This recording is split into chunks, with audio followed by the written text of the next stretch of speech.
Alright, so this is the second second recording. The first one was a fail because I was using my headset, my earphones, and I think it interferes with the microphone. So, medyo nag-fade in and out yung sinasabi ko. So, it's very important kasi kung paano natin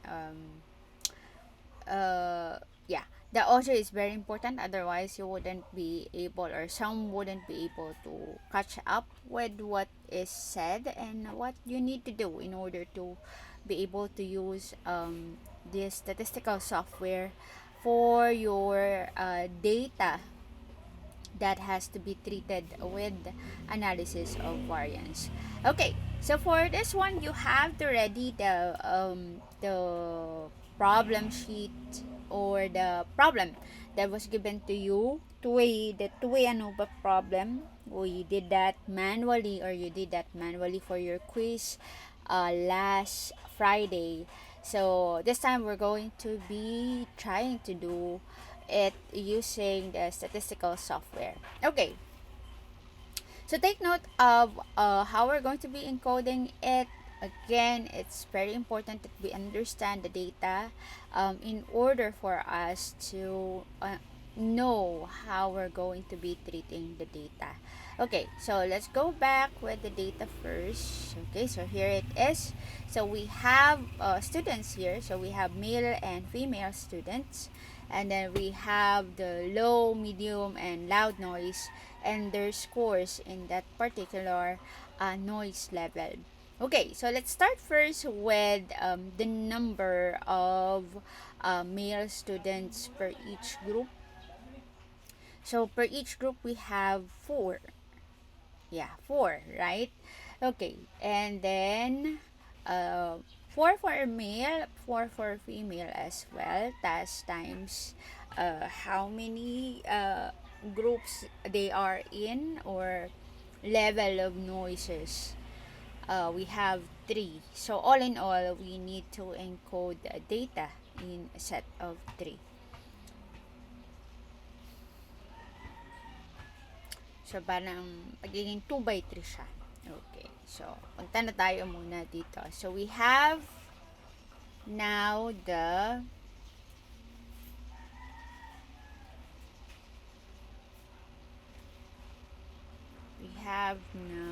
data. So, of course, sex is so sex is going to be two levels. So, one is male, two is female. So make sure that you're going to put there the levels later on. And then for B, we have noise level. So we have this one, is it nominal or is it an ordinal data? So, this is an ordinal data kasi may level siya, right? This can also be treated as a nominal data depending on you guys, but make sure that you understand really well what the data is.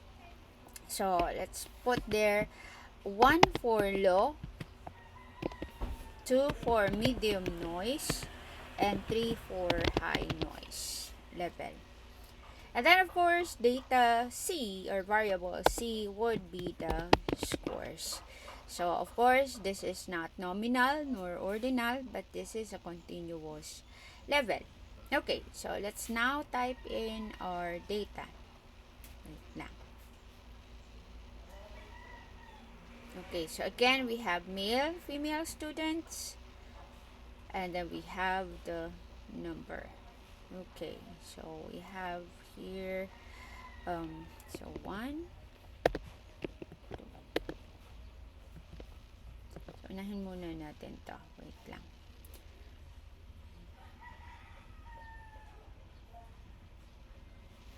So let's look at the scores of male students na nasa low noise na condition. Okay, so they have 10, 12, 11, and 9. 10, 12, 11, and 9. So, low noise po siya.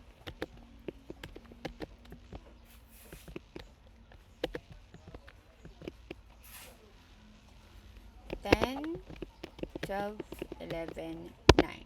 Okay, so these are still males, right? Okay. So, next group, we have 7, 9, 8, 12.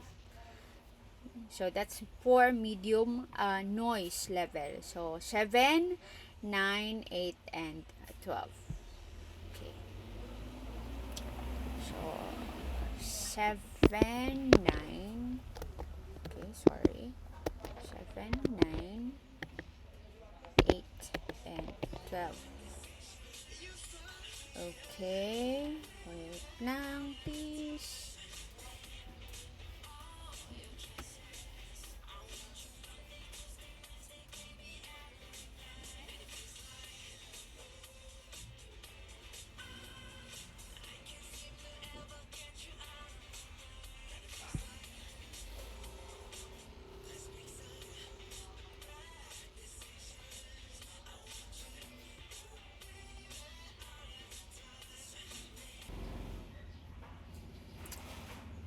Okay, sorry for that interruption. Okay, so again, they are at the medium level of noise. And these are still male students, right? So, male. Okay. So, what about the ones na nasa loud condition or loud noise? Okay, so we have 4, 5, 6, 5 ang score. 4, 5, 6, 5. Okay, let's go here. 4, 5, 6, 5. Okay. And they are at the loud or the high level ng noise. So, again, these are male students pa din. Okay, so we have to encode 1. Okay, so what about females? So, females is 2. And same conditions, low noise, medium noise, and loud or high level of noise. So, balik na tayo sa data natin. Okay, so for the first group, we have 12, 13, 10, 13. So, lagay naman 12, 13, 10, 13. And then, they are at the low level of noise. Okay, and these are now female students. So, we're going to be encoding 2. Okay, so tama naman, right? 12, 13, 10, 13. Okay, and now for those naman in the medium level ng noise, again, this is the ordinal data 2 naman siya. So, we have 13, 15, 12, 12. 13, 15, 12, 12. 13, 15, 12, 12. Okay, so they are in the mid-level or medium level of noise. And again, these are the female students. Okay, so for the last group, we have the loud noise. So that's a 6, 6, 4, 4. Okay. 6, 6, 4, 4. So 6, 6, 4, and 4. So we have now the loud or the high level. And female group pa rin siya. Okay, so yan. Na-encode na natin lahat ng data for the participants. Okay, i-maximize na natin para kitang-kita na. So, okay na yan, no? Naayos na natin. So, what you need to do now next is to, of course, go to the Analysis tab and look for Anova. Now, this is the default button for Anova. And since this is a two-way Anova, so we are going to put it there. Okay, so, alin dito ang dependent and independent variables? So again, as we can see, meron na tayong clue nga dito. the scores are your dependent variable kasi they depend on the noise, or they change depending on the noise level and the sex. So these are now the factors that you're going to be putting here. Kasi nga sila yung magde-determine nung impact nitong dalawa. Kasi nga ang tanong mo, may effect ba or may impact ba ang sex and the noise level doon sa scores ng mga participants. So automatically we get this one. Ayan, 'di ba? So meron na siya kagad na scores and or p-value. And basing on the p-value, we can see that the noise level indeed has an effect on the score. So, kasi the p-value is less than 0.001, which is comparing at the alpha level of 0.05, the hypothesis should be rejected. So, the same as well for the sex. So, may effect ang sex or the gender doon sa scores nila na makukuha. And it's at the p-value is 0.007, which is less than, again, the alpha level of 0.05. So, again, this is a significant effect. Now, kung makikita nyo, meron ditong noise level, then asterisk sex. Ma'am, ano po yan? So, this is what we call the interaction effect. So, pag pinag-combine mo yung dalawa, kasi ito, looking at it individually, the individual impact or the individual effect of the noise and the noise level and the sex to the scores. Ito, pag pinag-combine mo na siya, in the sense na you're looking at it like this. Ayan. So, ayan. So, pag male siya, tapos nasa gantong room siya, na gantong level ang noise, anong epekto nun sa scores niya? So, looking at that data in that sense, makikita natin na meron siyang impact. Ayan, kamuntikan na. So, it is 0.049, which is less than 0.05 pa rin siya. So, this is still a significant effect. Okay, now going back doon sa analysis button. Ayan, so ayan siya. Kung mas marami ka pang factors, let's say for example, you're not doing an Anova, two-way Anova anymore, mag-iibang level ka na, mas marami ka ng factors na ilalagay, pwede mo siyang ilagay pa dito. Anyway, minsan automatic niya nang nilalagay. So, let's say for example, naglagay ka pa ng variable na lightning effect or lighting effect. So, let's say, sige, laruin ulit natin tong si data. Maglagay tayo ng data dito like light level. So, 1 is for dim light. 2 is for bright light. Okay, so for this one, is it nominal or ordinal? So again, it can be both. But for this one, let's do ordinal then. Okay. So let's say for example, ayan, 1, 2, 1, 2. Ay, bakit naging 12 to? Wait lang.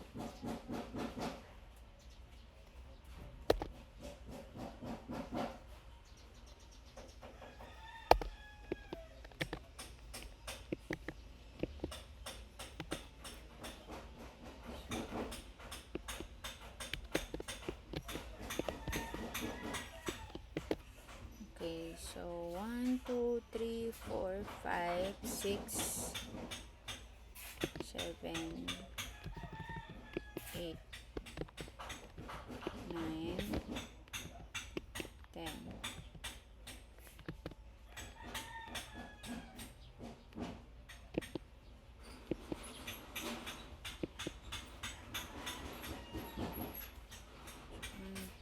3, 4, 5, 6, 7, 8, 9, 10, 11, 12. Okay.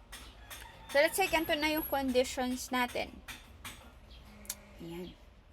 So, balikan natin ulit yan. Ayan. Ilalagay na natin siya dyan. Ayan. So, kung makikita yun, mas dumami na yung ating variables.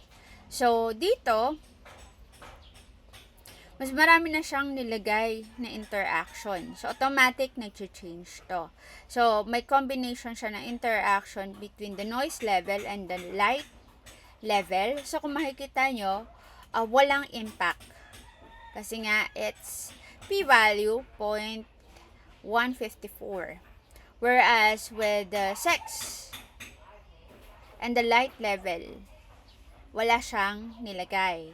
Ibig sabihin, hindi niya makompute based on the sample that you have.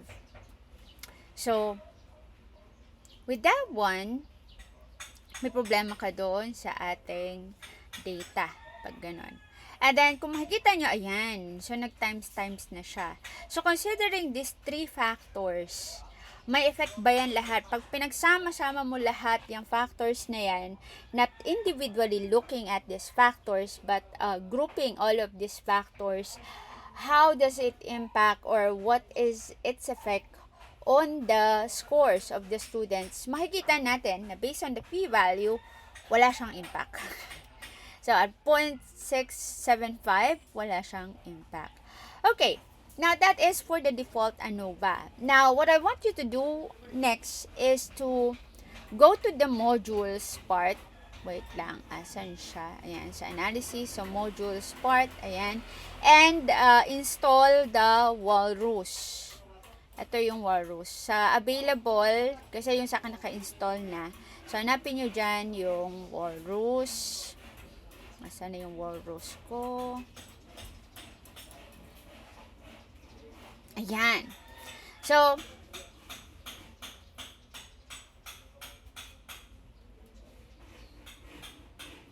okay. So, mas maganda kasi itong gamitin kasi mas, katulad nga ng title niya, robust statistical method. So, kung putting it in a layman's term, mas kino-consider niya or mas thorough yung computation niya if we're going to be using this one.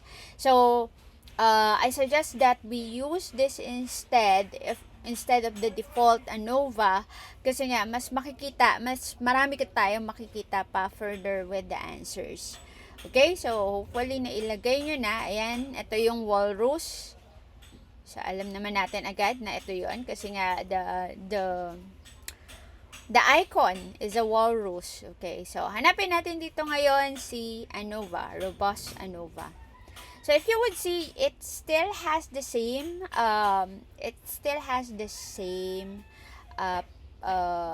factors here. Okay, siguro palitan natin tong light level as nominal. So wala namang order, no? Pero kung makikita nyo, ganun pa rin siya. Okay. So, kaya pala di niya binilang, kulang pala ako. Sorry naman.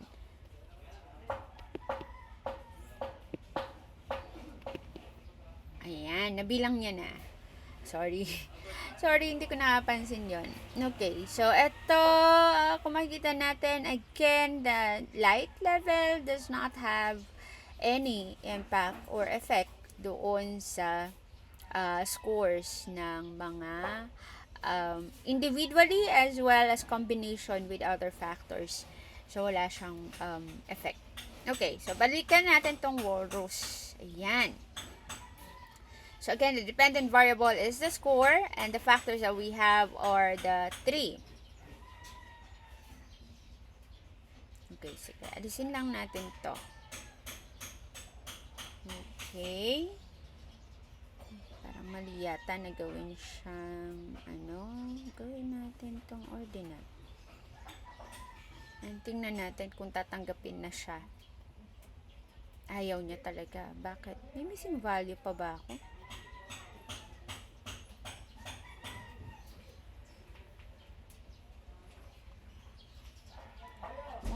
2, 3, 4, 5, 6, 7.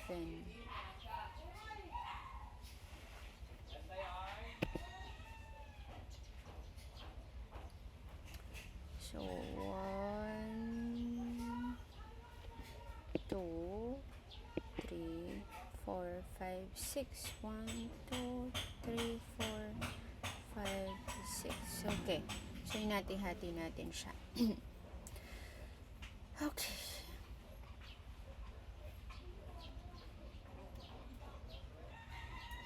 Bakit may missing true values pa siya? Okay, sige. Wag na lang natin itong pansinin kasi nga hindi naman siya originally there. Nilagay ko lang siya as another example. Okay, so ito na si robust Anova example or yung answer. So kung makikita natin, based on the computation, iba ang computation niya. Diba? So, we have p-value, this one is less than, sa kanya, inexact niya na, wala nang less than. And the same with the sex percent. Okay, sex is 0.003. Okay, and that is because trim po yung proportion at 0.02. So, syempre, pag pinaltan natin yan, it would be different. So, kung titingnan natin, ganun pa rin, pero, assuming na the trim proportion makes the difference, pero in this sense, 0.2 and 0 does not have that much difference itself. Okay, now this is where the good part comes in. So, puntahan natin si post hoc test. Okay, so the post hoc test, although may post hoc doon sa default Anova, mas nakikita kasi natin dito sa robust. Pag robust Anova yung ginamit natin, mas makikita natin yung difference among the factors, particularly the noise level. So, dito, with the noise levels, walang difference yung low noise and medium noise in terms of their effects scores. So, wala siyang pinagkaiba per se. Whereas, if we're going to compare the scores of the group na low noise and high noise or loud noise, there's a big difference or there's a big impact or effect. No? Kumbaga, yung isa, ang volume niya, parang 5. In a volume scale or control na 1 to, let's say 1 to 10, ang volume ni 1 ay hanggang 2 lang or 3 na pinakamataas for that group. And then si noise, si high noise or loud noise, sagad na siya, nasa 10 na yung volume niya. There's a big effect, so makikita mo na siya kagad. Whereas with medium noise and loud noise, let's say, so ito nga ay nasa 10 na, ito ay nasa 7. So, medyo malakas na rin, di ba? Medium noise kasi. 5 to 7, let's say, ang range niya. So, there is also an effect. Kasi, kung titingnan mo to, let's say, this one, kung 1 to 3, then, comparing it to 4 to 6 na level ng parang iisipin mo bakit ganon. Wala siyang effect when you're comparing the two, pero if you're comparing the medium and the loud noise, may epekto siya. 'Di ba? Eto nga, from mahina, lumakas ng konti. 'Di ba? Dapat parang meron din siyang effect, 'di ba? So, when using this post hoc test, ang kagandahan niya kasi is that we're able to pinpoint saan yung big impact. Kasi sabi niya lang dito, 'di ba? Yes, may impact siya. Pero hindi yun niya sa atin pinpoint anong group talaga kitang-kita yung effect or yung impact nung factor na to, nung noise level.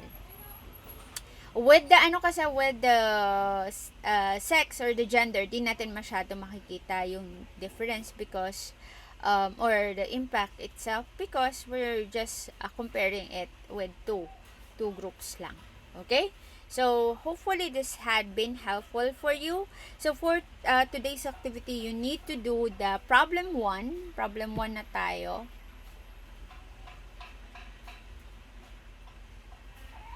This one. Problem 1 na tayo. So, this is one-way ANOVA using the ano ba to? Using the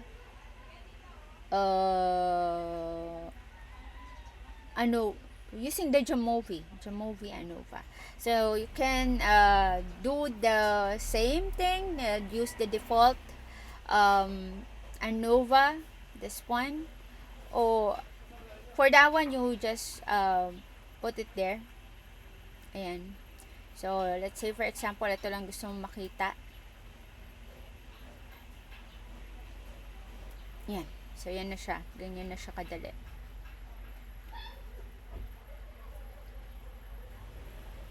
But of course, you have to do the things that you have to do. Okay? So, yun lang. Okay, so aside from this, I'll be uploading as well, or giving you links for the YouTube video for this one para mas maintindihan nyo pa siya further. Okay? So, yun lang. Bye!